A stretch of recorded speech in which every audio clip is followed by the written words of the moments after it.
Hello, everyone, and welcome to Thunder Trunks Likes and Dislikes on Dragon Ball Super Episode 98. The title of this episode is Oh Uncertainty, a Universe Despairs.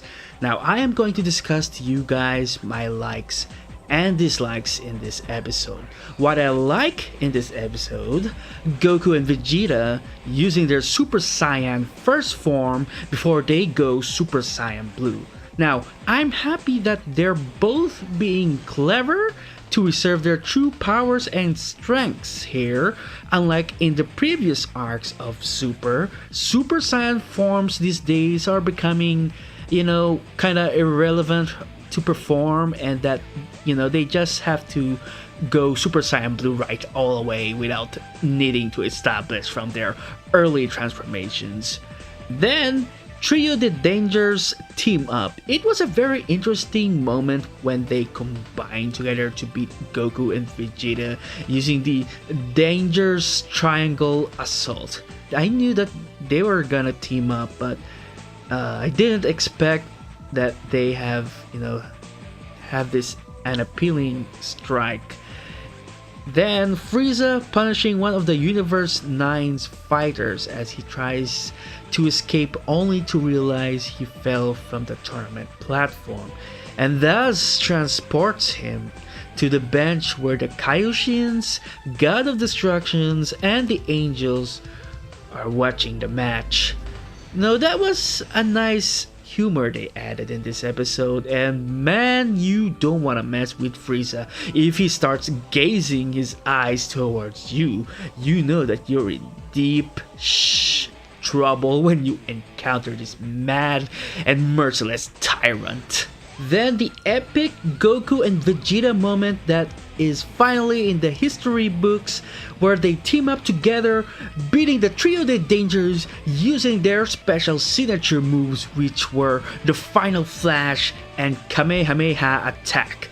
That really got me goosebumps there. Like, who would have thought that they would do this in the tournament? And it was one exciting and mind-blowing experience.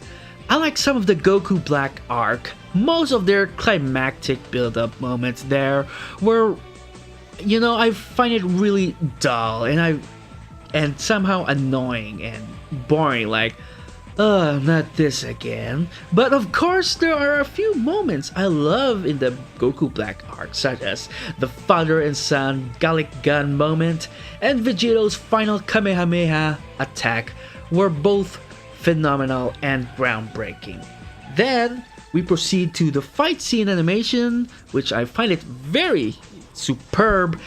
Everything was drawn perfectly well, even there were some parts that were recycled animation from the previous episodes, and that one scene there from the opening sequence where Goku is kicking Bergamo's ass. It's still entertaining to watch, and I wasn't really bothered at all. Also, I would like to point out Goku's two key blast shots at Basil, and man, that was that was really an impressive and spectacle shot there. And finally, the best highlight of this episode is where the two Zenos decided to get rid not only Citra, Rue, and his fighters, but also their universe as well. Then we can already feel the heavy tension where we saw them all disappearing in just a snap of a finger. The fighters in the ring stopped quarreling for a moment to witness the horrifying departure of Universe 9 and made everyone realize that this isn't just a tournament of who is better, but a battle of existence. Goku and Vegeta's barrier mode. I like the idea that they both have this barrier technique. I have no problem with it. But how it was conveyed and executed in this episode, oh my gosh, it felt like it was kinda unsatisfying for me.